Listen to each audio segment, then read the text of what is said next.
Whoa, whoa. What? What? Okay.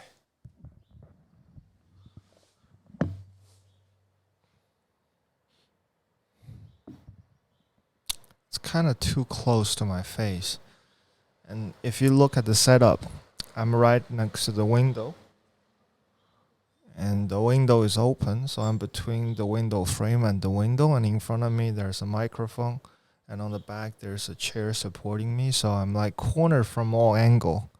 It gave me a weird sense of surroundedness as well as pressure, a level of enclosure that I didn't expect from the setup.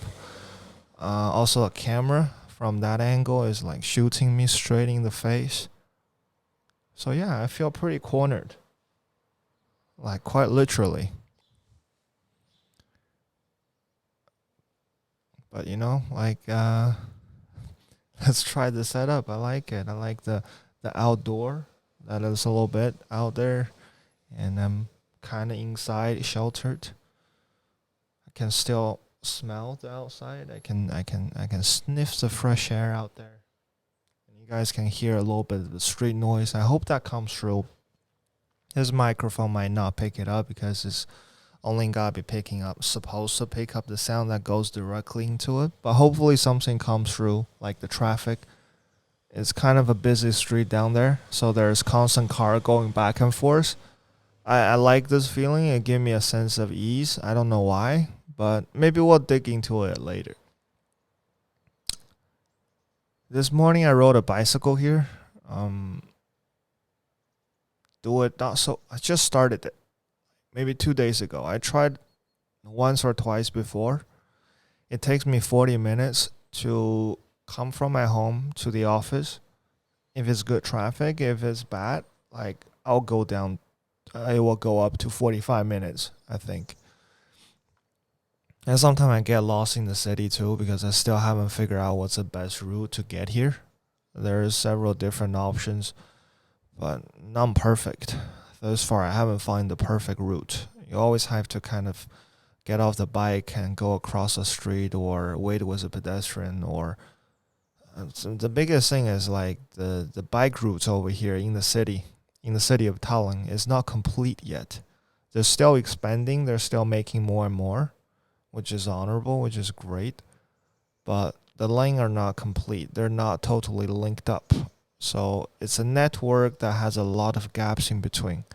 You go and you go and you go, and 1 second before you realize it, it just ends abruptly. Sometimes no signs whatsoever, and you got merged into either the pedestrian road, which is kind of I don't know. It's a pickle. I don't really like the pedestrian road. I don't want to be mixed up with the pedestrians because goddamn, they're so unpredictable. Like they move as they wish. I mean, we have two legs. We can do vertically,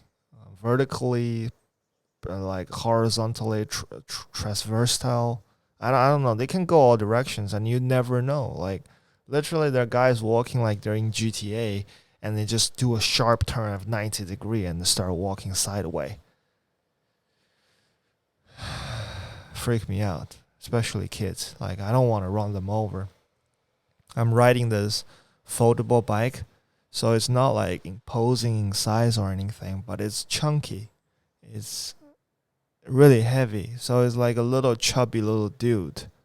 Not me per se, but the bicycle is like a chubby little dude I'm riding, and the wheels are wide. It's one of those fat bike setup, I guess. 20 inches wheel, so smaller in size, but really donut feel to it. 3.3 or 3.0 inch width, I believe. I'm thinking about upgrading it to 4.0 with spikes on top so I can ride it in the winter condition as well. But right now I'm rocking the 3.0 that comes with a bike. But it's still, like I said, it's a fat bike. Imposing aluminum frame, very heavy duty, even though it's foldable. But riding it, like, you don't want to crush into anybody. Like, it's gotta cause damage, even though the speed doesn't go up that high. I think like this morning, there was this kid walking with his mom at the bus stop. On that part, the pedestrian and the bike lane were in one, so it was all on the pavement. And I was going as slow as I could. I know that kid was gonna give me trouble. I just knew it, like approaching him, because he's like being all jittery and stuff. And the mom wasn't paying the most attention. She was on her phone and talking and stuff. So when I approached, I know there was gonna be trouble, but there was an old lady about to cross the road. He was occupying the part that is right on the edge of the road, so I don't want to be too close to her, because if I knock her over, she could go down the wheels under the cars, which is horrible. I don't know why I had that imagery when I was approaching, but I had this crisis mentality. I'm like just trying to map out all the possibilities, like Doctor Strange. Um, so I leaned in a little bit towards the kid. It's like, please don't, please don't do it. Just don't move.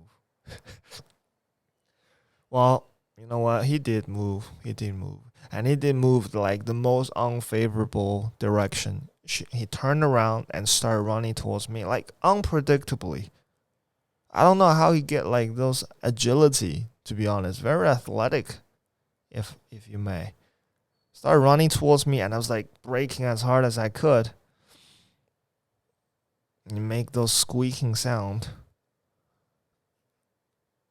The old lady got spooked. I got spooked. The kid got spooked. The kid's mom got spooked.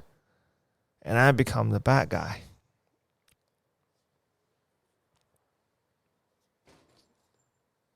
So yeah, what I'm saying is like I would like to avoid those situations like at my best. The most ideal situation would be separated from the pedestrian. Like right now in Tallinn, they're starting to paint more of the area red on the autoway, on the motorway, I guess. And that's a kind of a sign that you're on the bike lane. But first of all, like right now, a lot of places drivers park their car with the emergency lights on, like it's some kind of get out of jail free card. No, you're not supposed to park there, no matter what kind of lights you put on. The blinker is on, so what? You don't have some sort of emergency. Your car didn't break down. You can't occupy that, and then you have to navigate outside the car, and then you merge with the motorway, take the road of the car, or you go on the pavement. Either way, it's not ideal. And also, like I said, it ends abruptly sometime. You're on red, and boom, just asphalt. Not nice, not nice. But they're making more, and I could understand why. I heard from Alexandra. She told me that there's complaint from the driver, like the car drivers as well, because a lot of street got narrower. So like the car doesn't have enough space to go around, especially in some area like in Galamaya. There's already a lot of smaller streets, and in Nunma as well. The streets are narrow, but Nunma I guess is a different story because you gotta drive slow in the neighborhoods. But Galamaya, I guess, I don't know. Sometimes they would change a 2-lane road into 1 lane and make the additional lane a bike lane, which is nice. For the cyclist. But for a car driver, yeah, it depends on how you see it. Like, do you want to drive a car? In that case, you will have less road. Or do you want to ride a bicycle? In that case, I feel happy, but I'm the person who can see both sides, right? I sometimes drive a bicycle. Sometimes I drive a car. Sometimes I ride a bicycle. I'm gonna tell you, like, there's no best solution. Like, you just want to have wider road, if possible. Like, but the city design is already done, like, hundreds of years ago. I guess it didn't plan for all these cars or bicycle. Now we have to work with what we have.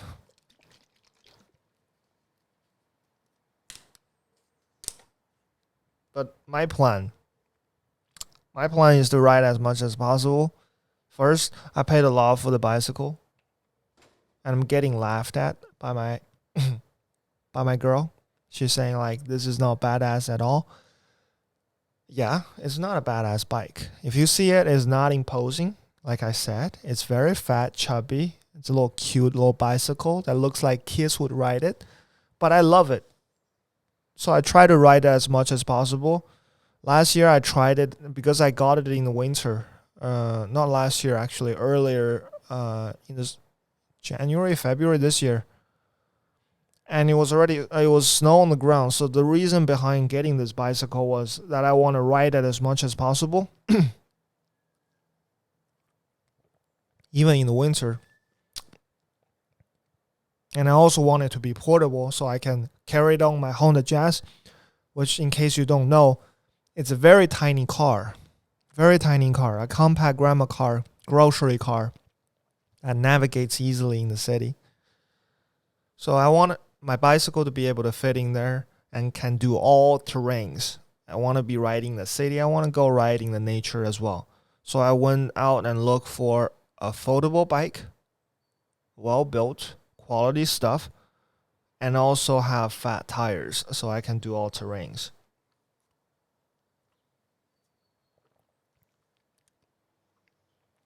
And that's how I found the bicycle that I'm riding right now. If it wasn't for the needs of all terrain, if it wasn't for the fact that I want to ride it in nature and in the snow, I would go for something that a little bit less imposing and little bit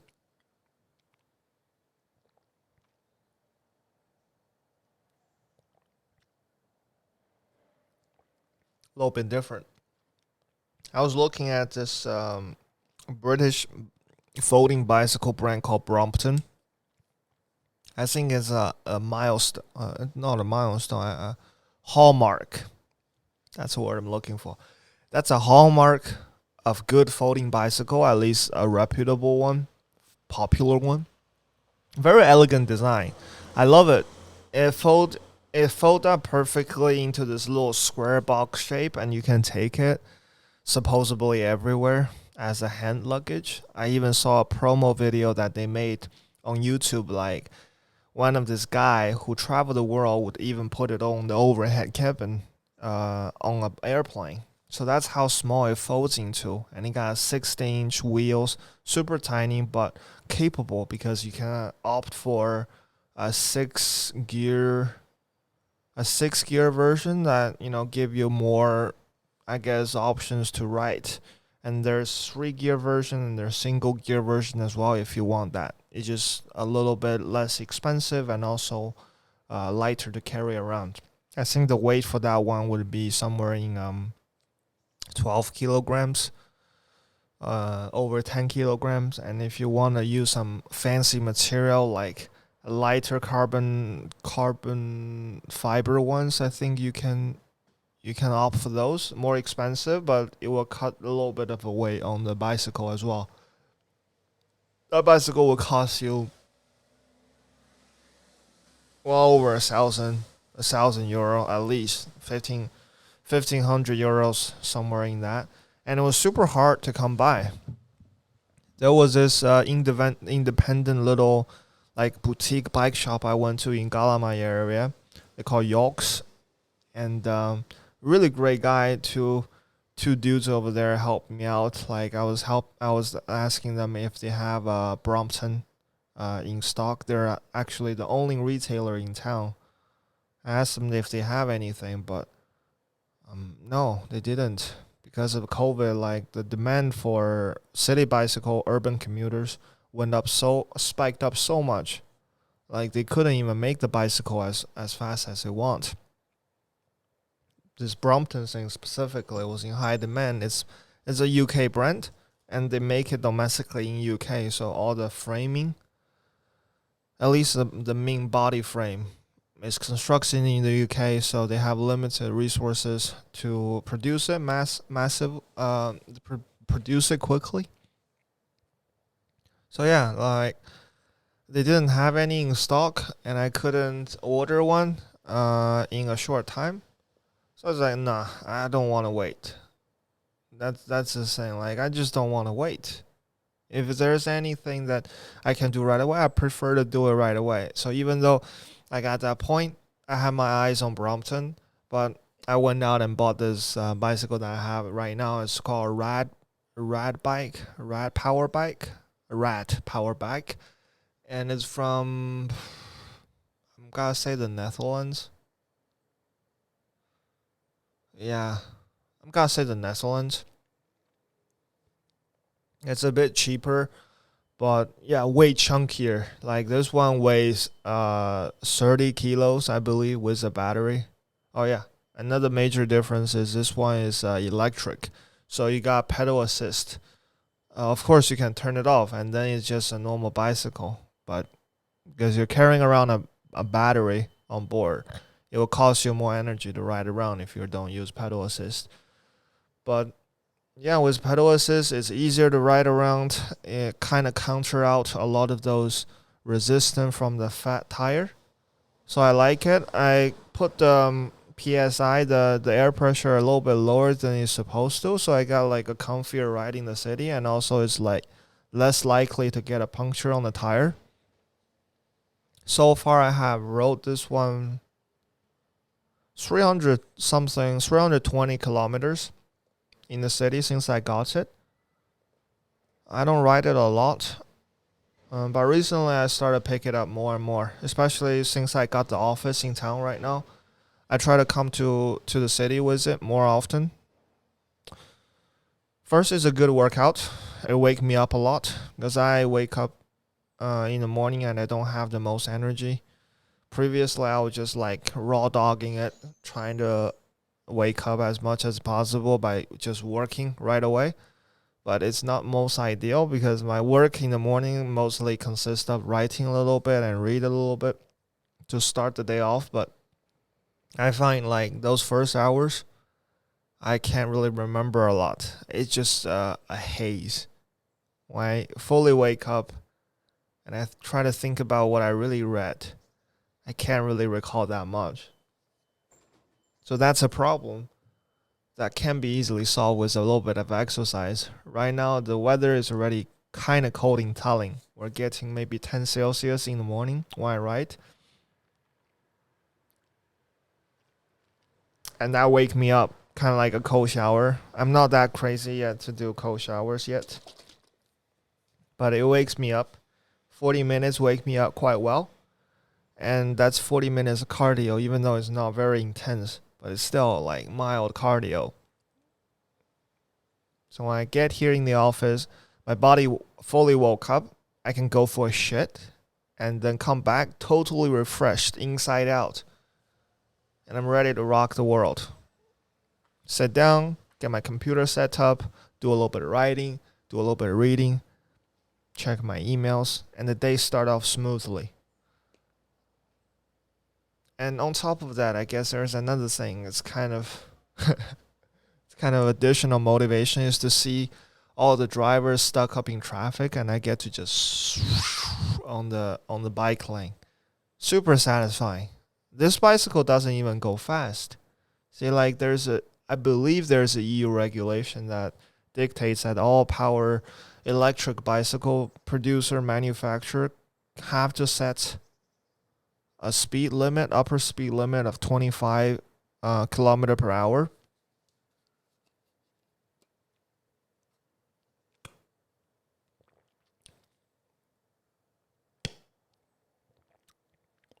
I'm drinking a smoothie. Melanie Passioni. So melon and passion fruit. Is it? Yeah. There's a 2.5 passion fruits in there, and a half a melon.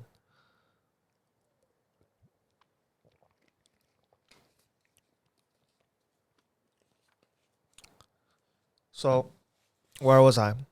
Oh yeah, upper speed limit is supposed to be set at 25 kilometer per hour. So that's the max you can go. And once you go over that, then the pedal assist shut off. Like the motor doesn't assist you anymore. And then you have to pedal if you want to go faster. I don't go faster. I think I'm constantly hovering at 25 kilometers, so it's a reasonable speed. I can stop whenever I want to. It's a safe speed. But even with that, like the motorway are moving slower than me in the morning from Pirita Promenade. That road is always congested.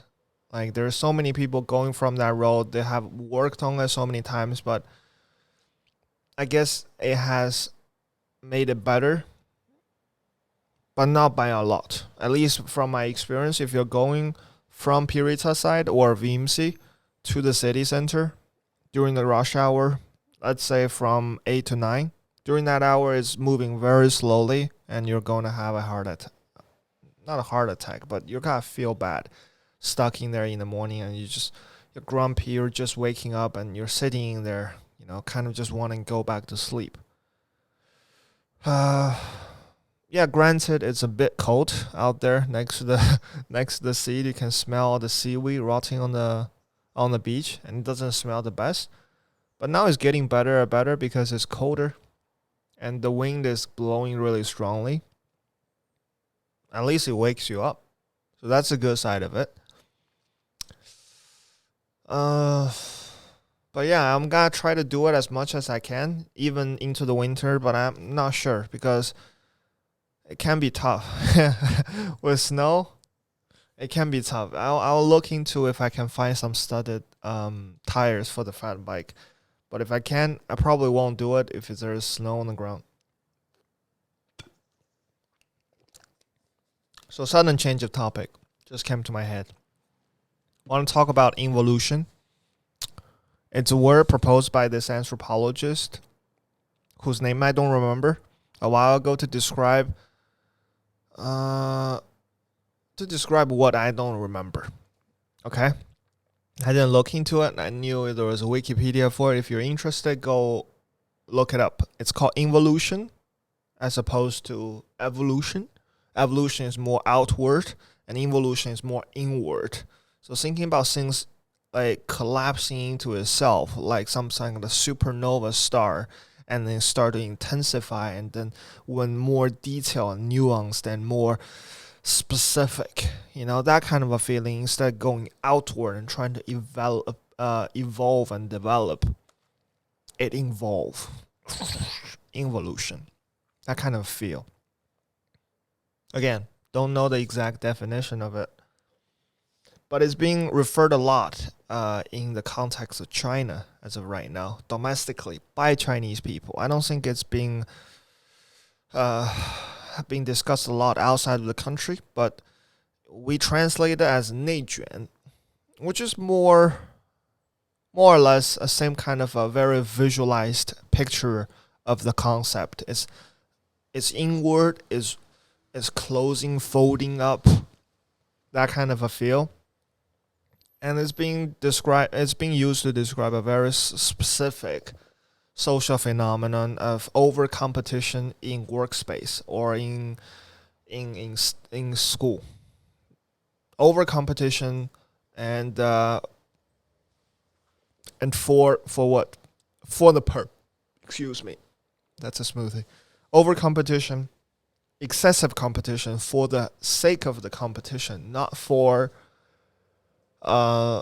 achieving, not for developing, not for growth, but for the sake of competition to outdo the other guy. Yeah, that's called 内卷, involution. Did I feel it? How do I feel about it? Okay, I get it. I get the compact. I get the I get the concept. I get how people want to apply it to the situation. In China, I get it. Competition is fierce. Even though I have never worked a day in China, I why do I say China like Donald Trump? China. I get the competition, even though I have never worked a day there. But I get it. I saw documentaries. I know it's not like real. But I get it. I think it's tough. There's a lot of people. There's a lot of competition. limited resources, limited positions, limited spots for everybody. If you want resources, if you want to do something, if you either it's money, either it's popularity, either is I don't know, any kind of resources. If you want it, you gotta compete for it. It won't come to you. It won't land on you like by accident. Some people get lucky, but again, that's most likely on the premises that you are competitive. You competed, and then if you're lucky, you might get a lot. You might get a lot of resources coming your way, but the premises, at least one of them, a very crucial one, is that you would compete as much as you could, and it's fierce, I guess. Personal experience would be growing up and going to school and trying to be the best in studying, and it's just a few subjects, math, Chinese, English. That's the three most important one. Everything else are okay. You gotta be good at those two, right? Biology, physics, chemistry, and whatever. All those stuff you need to be good too. But let's say the three main one: Chinese, math, and English, right? Those you have to be super good, because you have like tests that have 100 max score each, right? Or 160. I don't know. They keep changing the score. But then you got to score as high as possible. So every single point matters. Think about like you do a test over here. I guess like in Estonia, I heard high school graduation has you got like a 5-point scale or a 10-point scale. I don't know what's a scale anymore. Maybe 100-point scale for some exams. But like back home, you have just 3 subjects, and each of them is like 160. I remember when I graduated, the final exam to enter university, you got all the 3 subjects, and each of them have 160 for Chinese, 160 points for math, and 120 for English. And you got to score as high as possible for each subject. They combine all together and then rank you throughout the entire province. Based on that rank, you get to go to university. See? That's the thing. It doesn't matter how high you get. Like the score doesn't, the definitive numeral score doesn't really matter. What does matter is your rank in the system. It's your rank amongst other students, your peer students. That's it. Because end of the day, this is not about how much you learned. You know what I mean? Like it's not about how much you learned in school. Like even if you get like a really high score, but if everybody else got a high score, you still couldn't get into your good university because you didn't rank that high. This is a competition for ranking, not to test your knowledge. Because if everybody do well, that's not enough. We still don't have enough resources for you to all go to the best university, give you all the good teacher to make you the best person, best version of yourself academically as possible. No, it just wouldn't happen. Not enough resources. So you just can't be only good. That's not enough. You gotta be, that's a logic. You can't just be good. You gotta be better than the next guy. That's ingrained into your head. Teacher keep telling you all the time, often at least. You don't have to be scoring the highest score. You just gotta do better.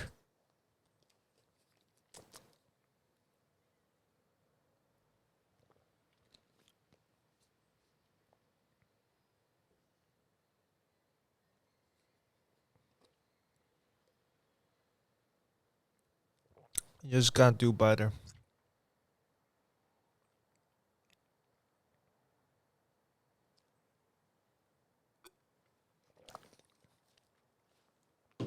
How do I feel about it?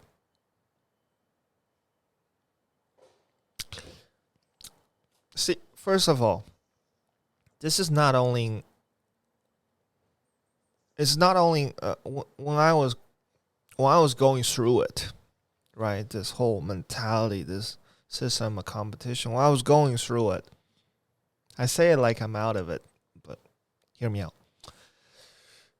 When I was going through it, it was not motivated only by a sense of fear or a sense of missing out or a sense of falling behind. Got kicked out of the competition. No, it was not only that.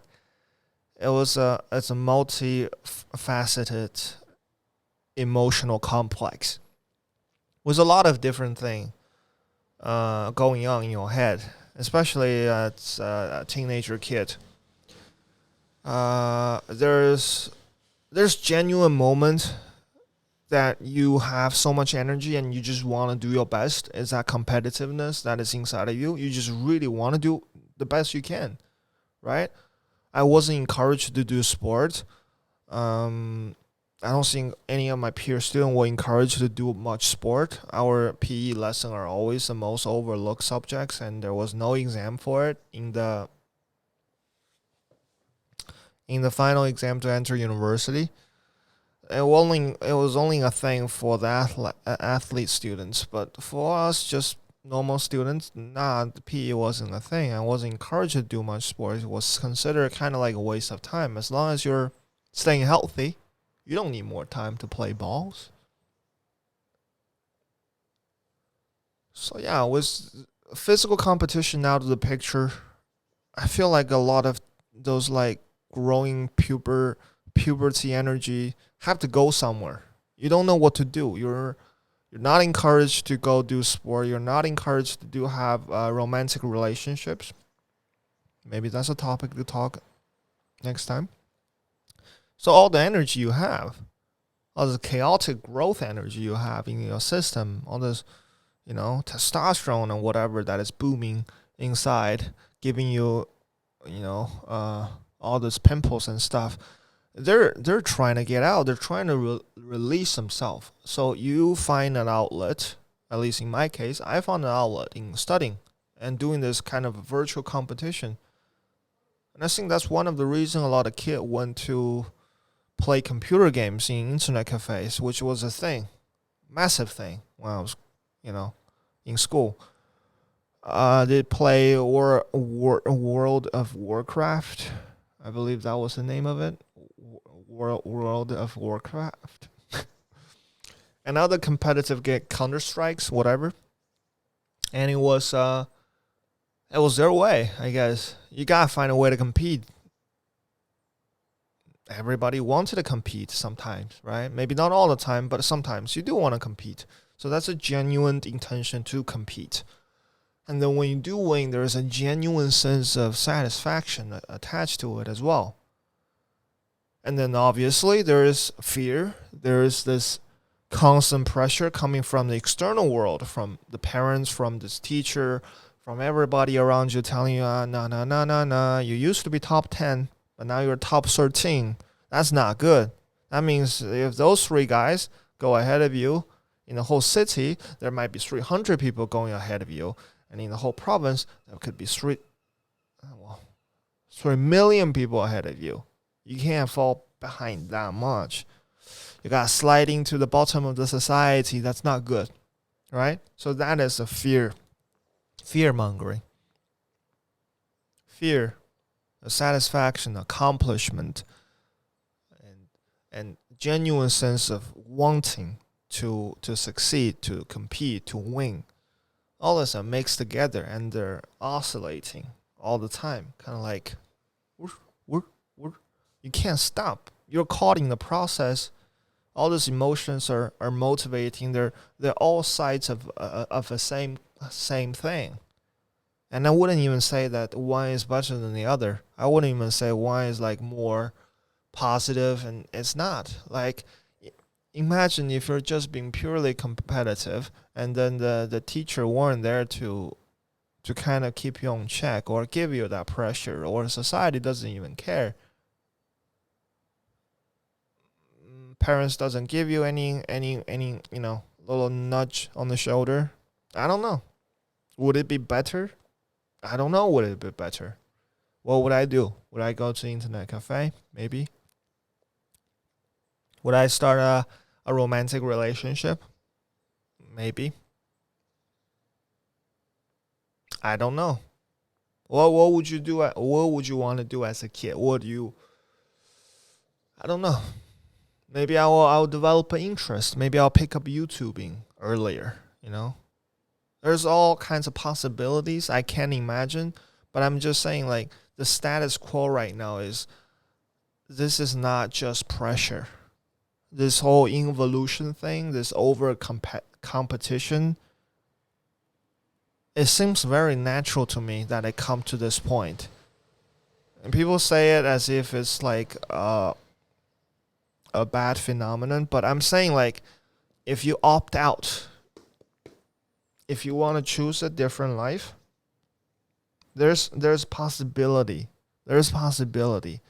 But I don't know how to describe it, man. Like, I'm gonna try. I'm already losing my train of thoughts, but I'm gonna try.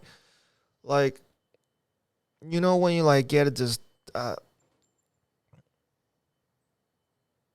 do I put it? You can't get out. You see, like, that's not about getting out. I'm not out. You see, I'm not out. I live in Estonia, and things might not look so intense here. People are taking it easy, as they say they are, but it doesn't really matter. To me, I'm still intense, man. That's it. I got no chill. I'm still working as hard as I could. I'm keeping myself in check. I can't just do 8 hours and go back and chill and lay back. Nah. I gotta do more. I gotta think more. I wake up and think about shit. And I'm not bragging. I'm just saying that's how I function. Maybe it's not cool for some people. You know what I mean? Maybe it's not preferable. Maybe you just want to have that, healthy ratio of like work and life balance.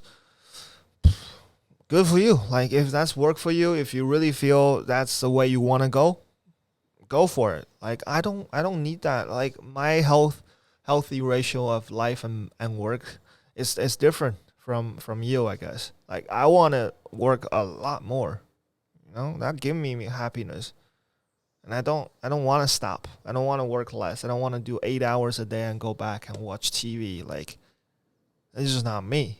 I don't find that ideal. Not at all.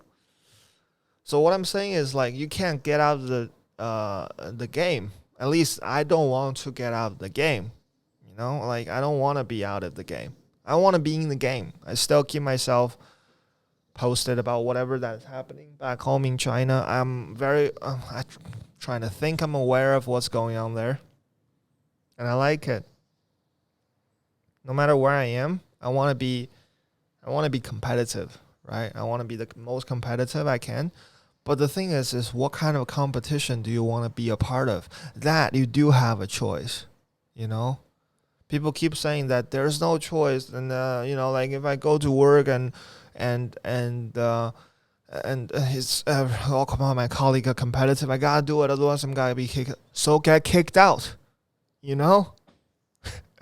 If the only thing you're feeling from that work, from that involution, whatever competition they're trying to say, competition for the sake of competition, is negative feelings, that's what matters. Like, then don't do it. If all you get is negative emotions, that means it's the wrong kind of involution. Go find your own right involution. Go find your right competition for the sake of competition. Because, like, think about it. Sport is competition for the sake of competition. You get a little bit cardio, but look at weightlifting, man. It's not even that good. It's not even that good for your physical well-being. But why do you do it? You want to lift most amount of weight, man. Is it meaningless? Kinda. Is it competition for the sake of competition? Yeah. Is it involution? By that logic, I guess yes. But nobody shits on weightlifting. People cheer for it. Right? Why? Like chess. What does it do to you? Yeah, people say, yeah, it make you brighter or whatever, keep you thinking. For the sake of competition, you want to compete, right? That's the essence of human life. You compete. So it's not bad. But here's the saying. If you compete, in a workplace, in school, and all you get is negative emotions. If all you get is negative emotion, stop doing it. You're doing the wrong one. Maybe yours is weightlifting. Go do weightlifting. I think that's the same. I think evolution, it's not bad. I don't think it's bad, to be honest. I really don't. I just think like maybe we should find our own evolution. I like the evolution. I like writing. I'm suck at writing still.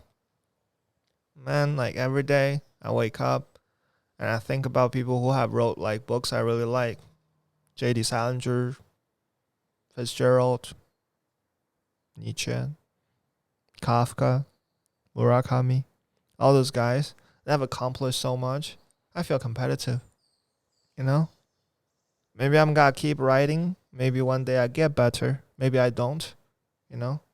Maybe this is not like so-called the competition for the sake of competition, but that competitiveness is in there. Is it hard? It's hard. I don't think my life is easier. My mom keeps telling me that your life is so easy. Mom, you don't want to live my life.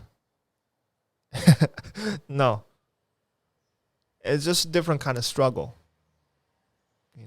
It's different. It's not no better or no worse. It's just different. Just different,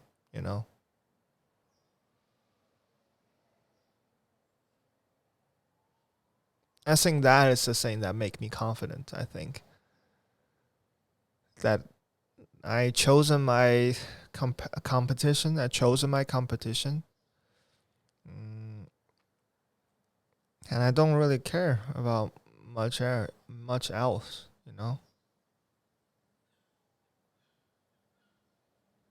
Nothing else really matter all that much. Like, I have a few people in this world that I care about, and I spend time with them, and I compete in the area that I want to compete in. I'm happily involved. But yeah, that's the episode. I'm gonna cut it right here, and I gotta go back to do more writing. And I'll see you next week. And hopefully we'll talk something. I start to feel like this podcast is evolving into something about me being a Chinese expat, somebody who live outside of China, talking about China and growing up and my life story and how I feel about those life stories. Good. I guess that's a theme for this at least for this season. I'll see you in the next one. Bye bye. Take care.